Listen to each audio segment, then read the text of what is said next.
ఋషికొండకి అపారమైన నష్టం కలిగించారండి. ఇక్కడ అధ్యక్ష విశాఖపట్నం ఋషికొండ బీచ్ అనేది అది పూర్తిగా మనకి బ్లూ ఫ్లాగ్ బీచ్ అధ్యక్ష. మొత్తం రాష్ట్రంలో ఉన్నటువంటి అన్ని బీచ్ల్లోనూ బ్లూ ఫ్లాగ్ బీచ్ ఏదైనా ఉందంటే అది ఋషికొండ బీచ్ అధ్యక్ష. ఆ బీచ్ లో ఏ ఉద్దేశంతో అయితే దీన్ని ప్రారంభించారో ఏం చెప్పారంటే, అంతకుముందు అక్కడ 58 గదులతోటి ఒక అద్భుతమైనటువంటి రిసార్ట్ ఉండేది, హరిత రిసార్ట్.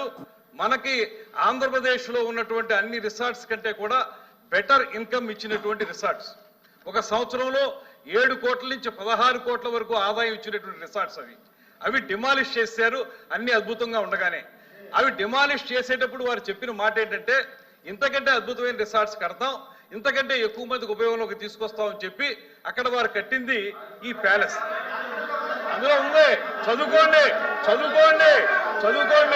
ఇవాళ అక్కడ గజెట్ లో ఉందో అవి చదువుకోండి. వాళ్ళు గదులు కడతామని చెప్పి చేసిన పని ఏంటి తెలుసా అధ్యక్ష? విజయనగరం బ్లాక్ అని కట్టారు. అందులో 3 బ్లాకులు అప్పటి ముఖ్యమంత్రి గారికి, అప్పుడు వారి కుటుంబ సభ్యులకి ఏర్పడేలాగా. కళింగ బ్లాక్ అని కట్టారు, అందులో అఫీషియల్స్ కి. అదేవిధంగా గజపతి బ్లాక్ అని కట్టారు. దాని తర్వాత వేంగి బ్లాక్ అని కట్టారు. ఇవన్నీ కూడా 7 బ్లాకులు కట్టి 7 బ్లాకుల్లో మొత్తం అన్ని కలిపి మనకు రూములను వేడే మేము ప్రత్యక్షంగా చూసాం. డిప్యూటీ చీఫ్ మినిస్టర్ గారు చూశారు, ముఖ్యమంత్రి గారు చూశారు, మేము వెళ్ళి చూసాం. వీళ్ళు చెప్పిన మాట, వాళ్ళు ఆ రోజున అప్లికేషన్ పెట్టినప్పుడు విని సావధానంగా వినండి. ఇప్పుడు అప్లికేషన్ పెట్టినప్పుడు వాళ్ళు చెప్పిన మాట, దీన్ని బెటర్ రిసార్ట్ గా చేస్తామని చెప్పి చివరిలో ఒక జీవో ఇచ్చారు అధ్యక్ష. ఆ జీవో ఇచ్చినప్పుడు దీన్ని ముఖ్యమంత్రి గారి యొక్క నివాసం కోసం జీవో నెంబర్ కూడా చెప్పాను. కమాన్ రండి తీసుకుందాం. జీవో నెంబర్ లో చెప్పింది ముఖ్యమంత్రి గారికి నివాసం కోసం, క్యాంప్ ఆఫీస్ కోసం కట్టుకుంటామని చెప్పారు. అదేవిధంగా మంత్రులు ఎవరైనా అక్కడికి వచ్చినప్పుడు ఉండడానికి కడతామని చెప్పారు. వచ్చిన ఒరిజినల్ అప్లికేషన్ లో ఏం చెప్పారు? మేము మంచి రిసార్ట్స్ కడతాం, ఇంతకంటే అద్భుతంగా చేస్తామని చెప్పి ఈ రకంగా చేశారు.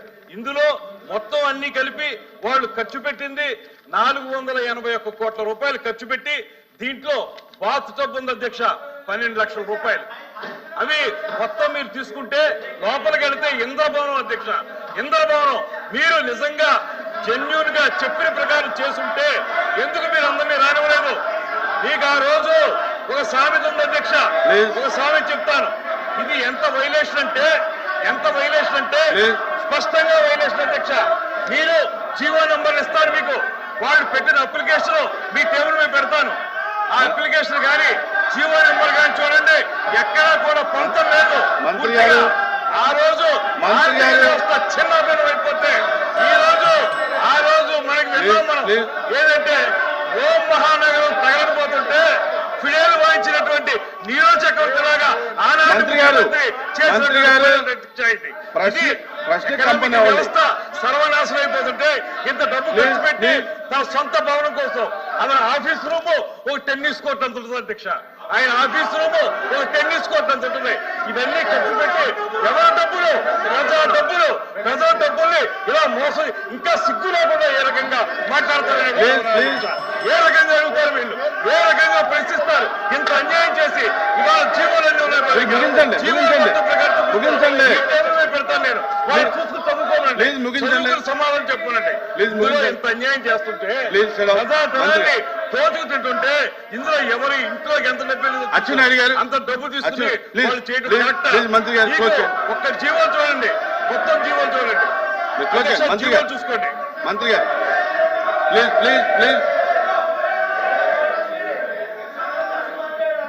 బాధపడతారు సార్, తెలుస్తారు నిజాలు అధ్యక్ష.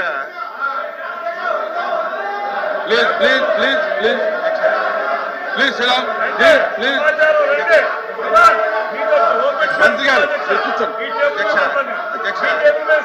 కూర్చోండి.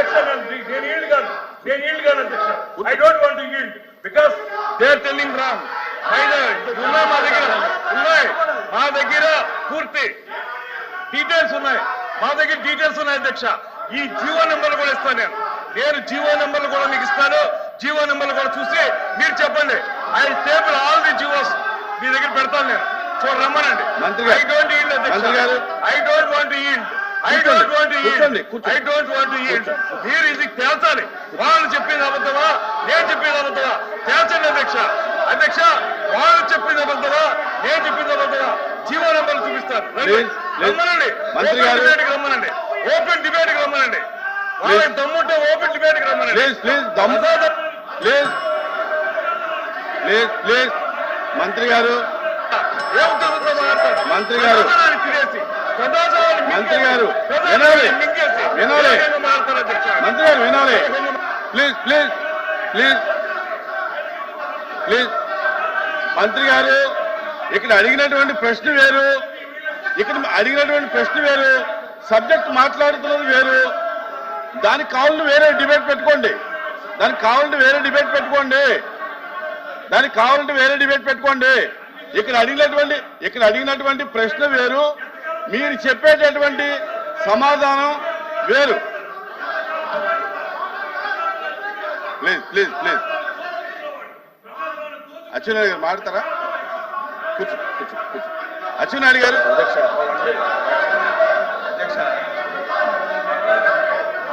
ప్లీజ్ ప్లీజ్ ప్లీజ్ మీరు రండి, ఒకసారి రండి, మీకు చూపిస్తాను. వాళ్ళు కూడా రమ్మనండి.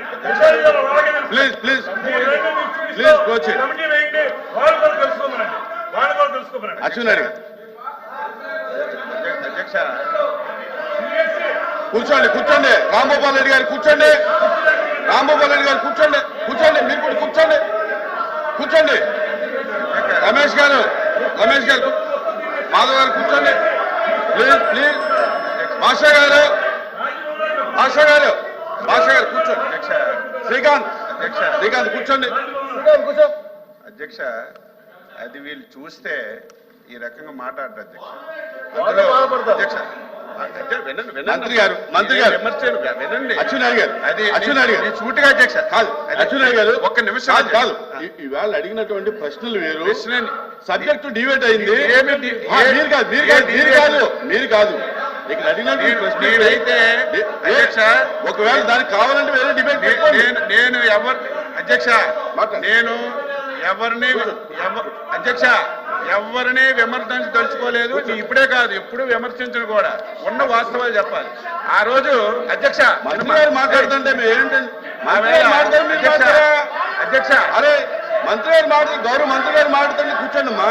అధ్యక్ష అది కూర్చోండి అధ్యక్ష అది వీళ్ళు చూస్తే ఈ రకంగా మాట్లాడరు అధ్యక్ష. అది కన్స్ట్రక్షన్ అయినన్ని రోజులు అధ్యక్ష, కన్స్ట్రక్షన్ అయినన్ని రోజులు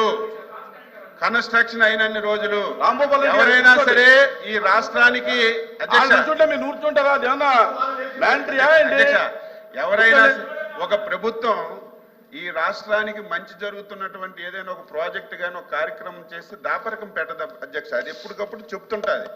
అది కన్స్ట్రక్షన్ అయిన రోజులు అధ్యక్ష ఎవరిని చూపించలేదు. ఆ రోజు సాక్షాత్తు మున్సిపల్ అడ్మినిస్ట్రేషన్ మినిస్టర్ గా ఉన్నటువంటి బొత్స సత్యబాబు గారు కూడా చూశారని నేను అనుకోవట్లేదు అధ్యక్ష.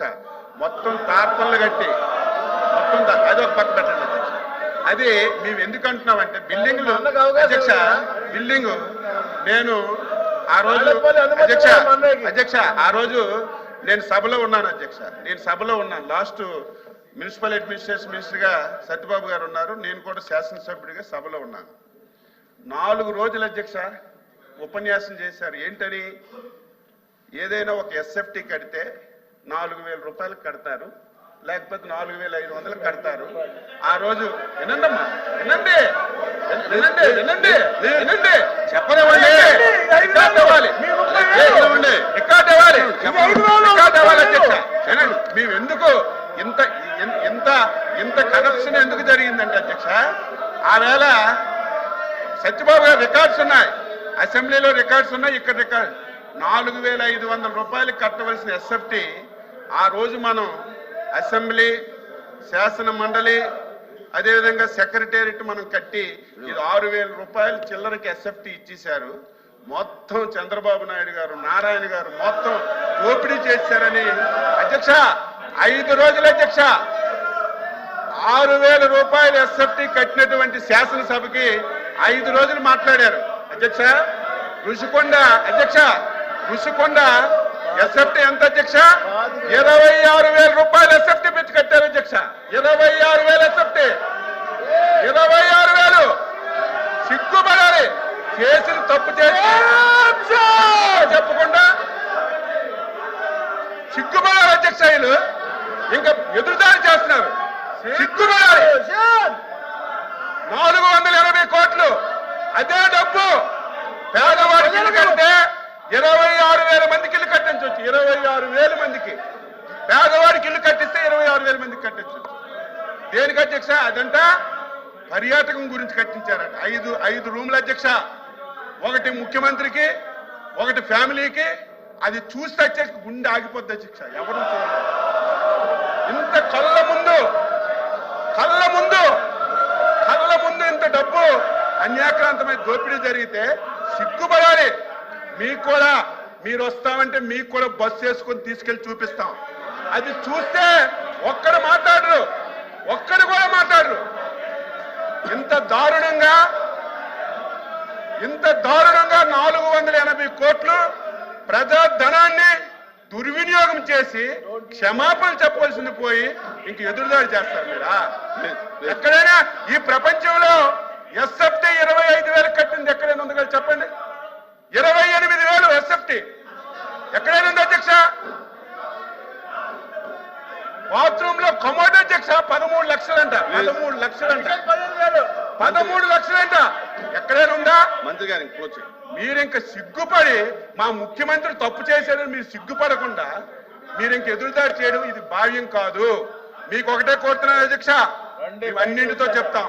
అవసరం ఉంటే ఒక అరగంట సేపు చర్చించండి, చర్చ పెట్టండి. ఇంకా వాస్తవాలని మేము చెప్తాం. ఇది చాలా దారుణం అని చెప్పి కూడా ఈ సందర్భంగా తెలియజేసి మీరు ఎంత తక్కువగా ఈ విషయంలో ఉంటే అంత మంచిది. ఎప్పటికైనా సరే మీరు తెలుసుకోమని చెప్పి కోరుతున్నాను. అల్వాపి గారు.